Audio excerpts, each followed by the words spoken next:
hari ini hari Rabu. Mana cakepnya nih? Ini.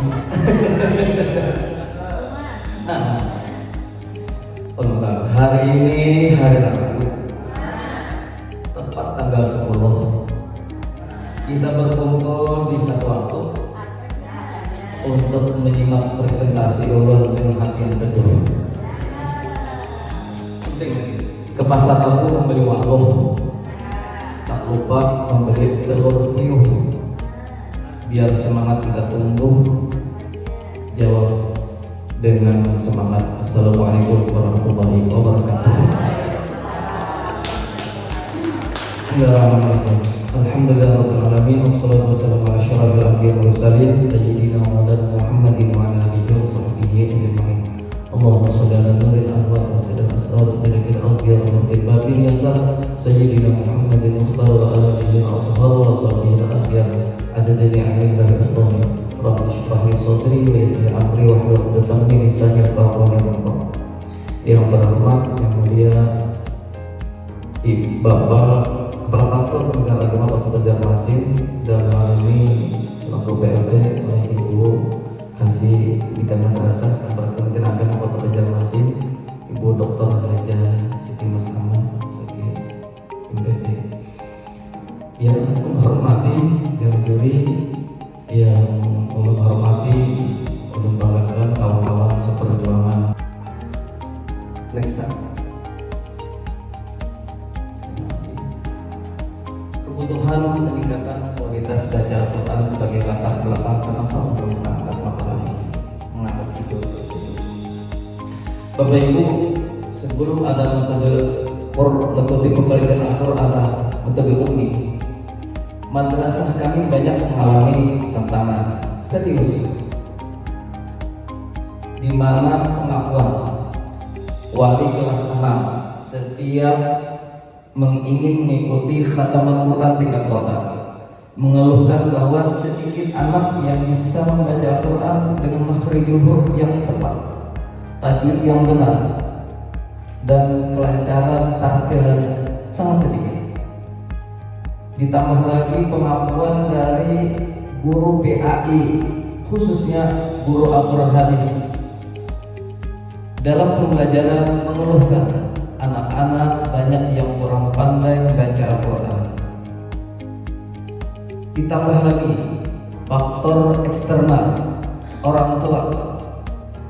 Walaupun tersebar banyak pendidikan Al-Quran di TPA, rumah tahfiz, dan guru-guru mengaji di rumah, namun tidak semua anak dapat mengikuti kegiatan tersebut. Orang tua banyak yang tidak mampu mengikut sertakan pendidikan di lembaga tersebut, baik di rumah tahfiz, di TPA, di musala, maupun di rumah guru. Kondisi keluarga. BTA, baca tulis Al-Quran, yang seharusnya diharapkan mampu untuk mengatasi masalah tersebut, ternyata juga tidak sesuai harapan. BTA sebagai muatan lokal berjalan lagi dengan kondisi guru yang tidak terstandarkan secara mutunya, sehingga perlu kami madrasah ibtidaiyah memikirkan bagaimana mengatasi hal tersebut, sehingga muncullah satu gagasan besar kami untuk melaksanakan program pembelajaran tahfiz Quran dengan metode ummi. Next. Mengapa metode ummi? Mengapa metode ummi? Bukan metode tilawati, bukan metode yang lain. Satu fakta, pernah orang satu kali mendengar anak dari partner kerja di madrasah, anak guru membacakan ayat Al-Quran, menghafal ayat Al-Quran, bacaannya bagus. Kalau tanya sekolah di mana? Habis sekolah di madrasah, sekolah di mana? Lagi mengajinya di rumah tahfiz yang menggunakan metode ummi. Perbandingan anak ulun sudah lebih lama belajarnya, tapi bukan di tempat rumah tahfiz metode ummi. Ulun tidak menyebut lembaga apa. Jauh sekali. kekurangannya. Bila di rumah mengaji, aduh palingan ini panas teman-teman, anak membujurakan. Sehingga dengan fakta tersebut muncul keinginan untuk melaksanakan pembelajaran tahfiz Quran dalam metode ummi. Bapak Ibu, kenapa metode ummi? Ulun izin mencabut nih ngalih mikrofonnya Mbah Noh. Izin ulun lagi. Nah, cuma sedikit loh Bapak Ibu. Kepada kepala ulun itu yang putar. Mengapa metode ummi? Karena metode ummi terbukti Bapak Ibu, selain fakta juga terbukti mudah metodenya. Mudah itu mudah diajarkan oleh gurunya, mudah dipelajari oleh siswanya, mudah diimplementasikan di madrasah, di lembaga formal, menyenangkan karena menggunakan pendekatan yang menggembirakan setiap pembelajaran, menyentuh hati karena pembelajarannya tidak hanya membaca, menghafal, tetapi juga menanamkan nilai-nilai Al-Quran untuk dalam kehidupan sehari-hari sehingga menyentuh hati. Maka itulah kami memilih metode ummi. Mohon Bapak izin untuk diputarkan di YouTube-nya. Inilah gambarannya Bapak Ibu. Kenapa jadi memilih metode ummi? Menyenangkan, mudah dan menyentuh hati. Selamat aja Bapak Ibu. Nah, anak kelas 1.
Terima kasih itu sekilas dulu Bapak.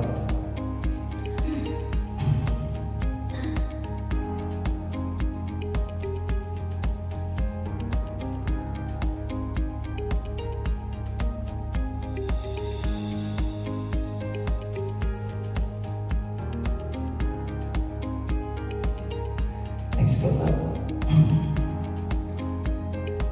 Yang berikutnya tadi latar belakang sudah. Bagian ini analisis situasi madrasah. Ya.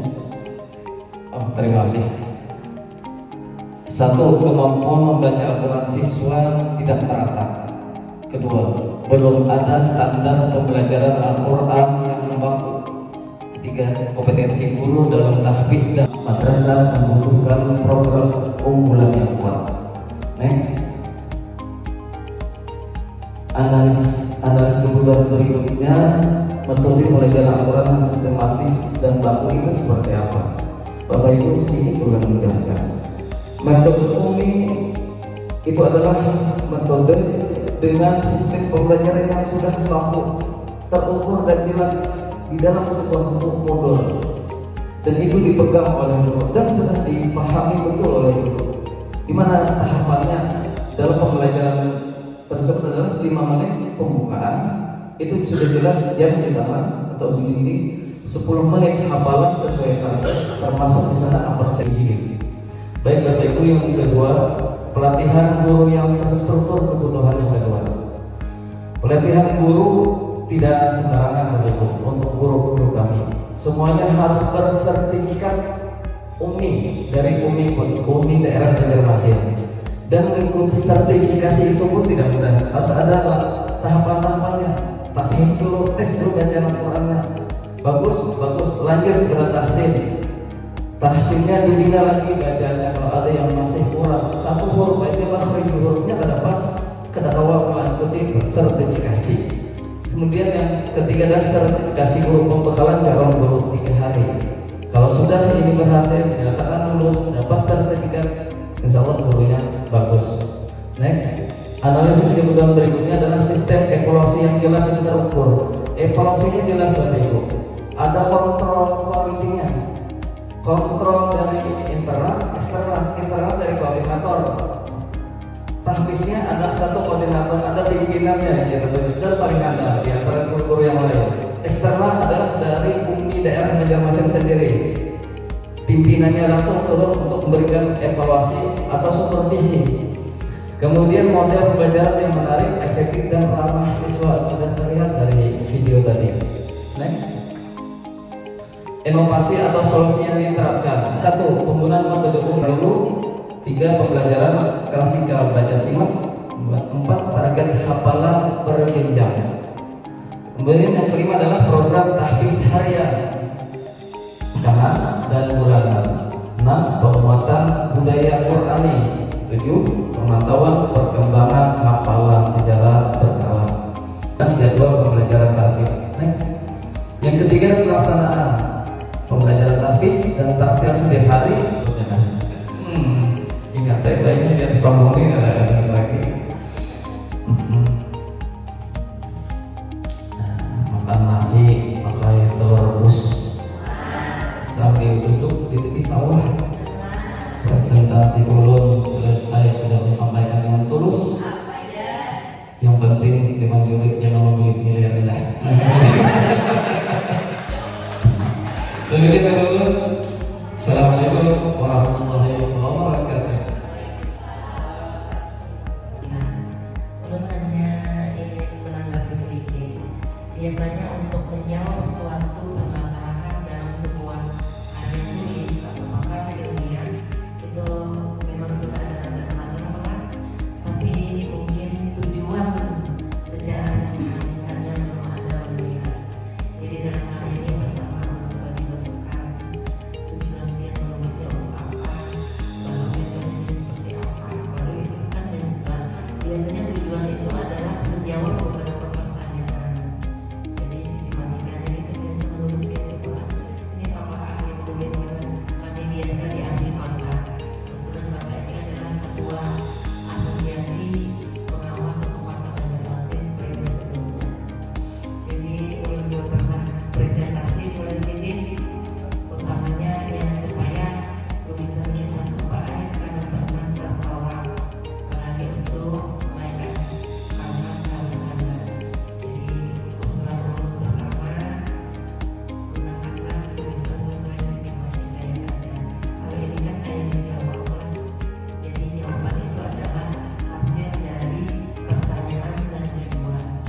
Nah, di dalam hal ini nanti masukannya itu masukkan sistematikanya, kemudian pertanyaan kalau dia sebuah penelitian atau tulisan asal dalam sebuah apapun itu harus ada dalam.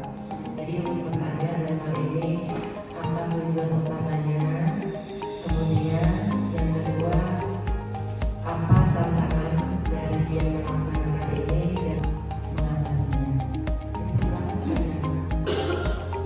Saya waktu juga kayak oke, pertanyaan sedikit waktunya karena yang sampai bulan. Terima kasih bagaimana. Iya, terima kasih ya Bu. Kalau ini berjasa itu tujuan dalam penulisan atau tujuan dalam penerapan ini Bu, penerapan atau ini. Oh ini tujuan penulisan belah pada memang ada tertera di sebelah ini. Nah itu Pak Mui kurang tangan. Ini terima kasih maksudnya. Yang jelas Bapak Ibu tujuan ulun menulis satu dulu karena ingin mengikuti ajang kegiatan. Murid apalagi di awal pembentukan mereka seakan-akan apalagi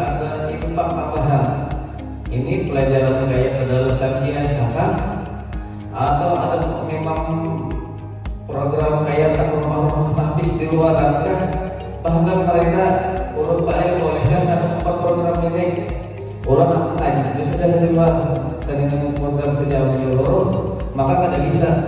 Kalau aku ada 4 program ini, kemananya belajar, di mananya posisinya di satu pelajaran. Nah itu tantangannya adalah orang tua tulis tantangannya. Ini jadi tantangannya paling besar. Kalau masalah gurunya, koordinatornya, alat peraganya, semua kami bisa atasi. Menurut sebenarnya masih belajar UMI mas di Masjid Nurul Inas di Sungai Gardu Pak. Ya betul, kami sekarang belajar UMI, tapi alhamdulillah kita selalu belajar ya, selalu ada perbaikan. Pak Jamal kalau Allah dilihat di makalah Pian memuat daftar pustaka, tapi di dalam makalah ini ketemu itu catatannya. Kenapa? Kemudian yang berikutnya karena jadi tahu sekarang tulis menuliskan ilmiah maksudnya. Kemudian menurut sampelnya Pak, Pian dalam rencana berkelanjutan atau inovasi kedepannya adalah ingin meningkatkan kesejahteraan koordinator dan guru yang bersertifikasi UMI. Itu konkretnya seperti apa Pak? Silakan. Jadi Bapak, koordinator kita maklum saat ini di mana-mana yang namanya kesejahteraan pasti kaitannya dengan materi. Nah kita tingkatkan honor hariannya, kemudian juga sama dengan guru-gurunya. Kalau saat ini Bapak untuk menyampaikan untuk honor koordinator itu hanya 55.000 kali datang 2 jam 60 menit, 2 kali 60 menit. Gurunya cuma 25.000. Kemudian ada insentif tambahan. Insentif tambahannya setiap kegiatan mengikuti pembinaan mingguan itu ada konsumsi diberi dan uang transport. Kemudian juga jika song-song datang di jauh song-song daripada batas waktu maksimal itu ada tambahan lagi insentif. Kemudian ini lagi meningkatkan Pak, meningkatkan nominalnya juga untuk meningkatkan misalnya mampu mempertahankan fokus gurunya, kemudian kedisiplinannya, maka bulanannya pun ada bonusnya. Seperti itu Pak, untuk meningkatkan kesejahteraannya. Ini kegiatannya seperti apa? Senin, Rabu, Kamis, Jumat, Sabtu, Selasa ada Selasa itu. Setiap jam pertama sesi 1, kemudian kalau 1, 2, 3 sesi 1 jam pertama dari jam 7.55 sampai jam 9.55 60 menit. Kemudian dilanjutkan sesi 2 nanti kelas 4, 5, 6 1 jam belajar, 1 jam 60 menit. Sudah berlangsung berapa lama? Dari tahun 2008-2009. Kemudian mantap kami waktu COVID kemarin, kemudian 2010 pakai lagi sampai saat ini. 2018 mungkin. 2018 ya. 2018. Apakah sudah terjawab semakin kesini berarti siswa yang ikut hataman Al-Quran masalah itu sudah 100% atau bagaimana? Ya terjawab. Wali kelasnya ditanya dia wawancara Bu, ya perkembangan anak setelah berapa tahun kita langsung tapis ini. Alhamdulillah kan bacaannya yang kan kita tes Pak sebelum wali kelas masih tes bacaannya sebelum tes pertama sudah mulai bahasanya paling 3 sektor berdua aja lagi yang orang-orang yang tertawa pada mampu. Nah kemudian guru PAI juga sama pengakuan mereka alhamdulillah dalam menghafal Al-Quran surah-surah Al-Quran hadis itu mereka lebih lancar daripada yang kita belum pernah ada tahfiz sama guru fikihnya. Baik, terakhir orang tua kayak Pak. Orang tua alhamdulillah ini percaya banget. Orang kan dia pasca ulangan kan kita belajar Pak bikin WA Pak hari ini Umi turun kan gitu alhamdulillah. Respon mereka semangat Pak. Yang penting Umi jalan gitu lah walaupun kita belajar kan habis sudah belajar pasca ulangan terus ke asesmen. Jadi mereka saat ini tumbuh kepercayaan